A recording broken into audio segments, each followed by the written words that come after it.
On va passer à un autre thème, justement, un thème qui nous est révélé par un magazine citoyen israélien, Local Call. C'est un document classé secret défense qu'il révèle aujourd'hui, qui est repris par Wikileaks, qui consisterait à déplacer les civils de Gaza vers l'Égypte. C'est la proposition qu'a défendue dans ce document confidentiel le ministère des Renseignements israélien et qui en a parlé justement à Benyamin Netanyahou. Que peut-on y lire dans ce document, Laura ?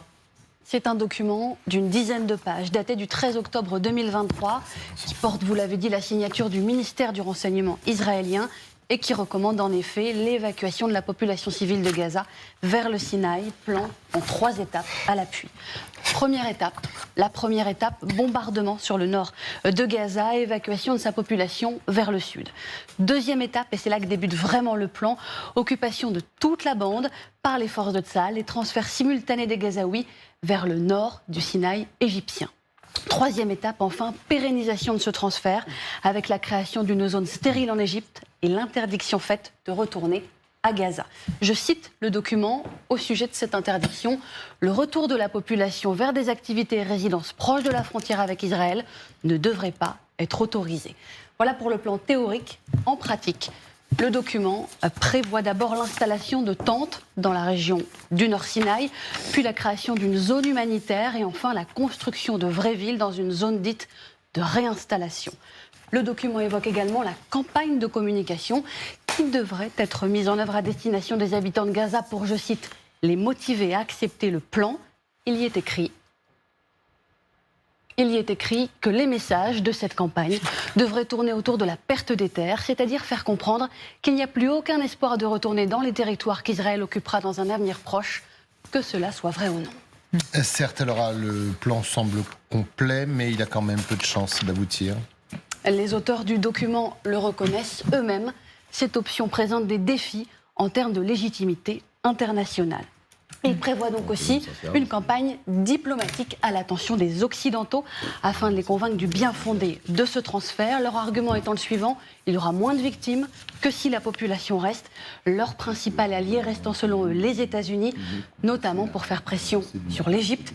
Et c'est là l'obstacle le plus évident. Le président Abdel Fattah al-Sisi, président égyptien, fermement opposé à l'accueil de la population palestinienne sur son territoire. Je vous rappelle là une de ses déclarations sur le sujet, en date du 18 octobre dernier. En déplaçant les Palestiniens dans le Sinaï, on déplace la résistance et le combat en Égypte. En cas d'attaque, Israël aura alors le droit de se défendre et frappera le sol égyptien. La paix fondra entre nos mains.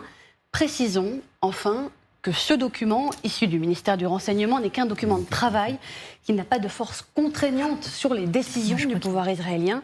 Il n'est cependant pas le seul à soulever la question, puisque la semaine dernière, un think tank de droite, l'Institut Misgav, ici dirigé par un proche de Benyamin Netanyahou, avait publié une prise de position similaire appelant à un transfert forcé vers le Sinaï, avant de retirer ses publications sous la pression internationale. Merci beaucoup Laura. Marc, ce mot, ce qui est hallucinant, c'est que cette note émane du ministère du Renseignement qui a été repris, nous dit le Financial Times, à un moment par Benyamin Netanyahou qui a essayé justement de faire passer ça et voyant un peu l'obstruction américaine, y a renoncé. C'est un plan complètement absurde. D'abord, l'Égypte n'acceptera jamais ça. Ils sont parfaitement conscients qu'un transfert, soi-disant même provisoire, deviendrait définitif. Ça serait... On l'a vu là avec les réfugiés quand même. Hein. Ça serait la Narbabis, donc c'est évident que ce n'est pas acceptable par les Égyptiens. Les Gazaouites le refusent, parce que justement, c'est la Narbabis, c'est-à-dire de nouveau, on est chassé de notre terre. Bon, donc, ils ne vont jamais l'accepter. Donc, que des gens concoctent les idées qui correspondent à leurs rêves, c'est un fantasme récurrent de la droite dure israélienne, que cette idée que l'on peut chasser les Palestiniens. Certains disent même que la grande erreur historique a été de ne pas le faire après la victoire de 67 dans ce qui est en Cisjordanie. Bon, c'est pas nouveau. Qu'ils présentent un tel projet à Netanyahou, c'est déjà préoccupant. Oui. Et que Netanyahou puisse en effet, à un moment, le lire et dire bah voilà, et y songer est encore plus préoccupant. Mais c'est, pour le moment, ça me semble être du total fantasme. Magali ? Mais ça montre quand même qu'il va falloir un moment se poser la question de ce qui se passera dans la bande de Gaza après aussi l'opération militaire. Et ça, c'est quand même un débat qu'encouragent les Américains, savoir justement quels sont les plans israéliens après. On a entendu Biden dire pas d'occupation de la bande de Gaza, ce serait en gros une folie. Mais après, que peut-il se passer? Parce que, en effet, vider Gaza, c'est inconcevable. C'est-à-dire qu'il y a le traumatisme de 48, ce déplacement, on a bien vu ces réfugiés palestiniens qui sont allés en Jordanie, ils y sont restés en fait.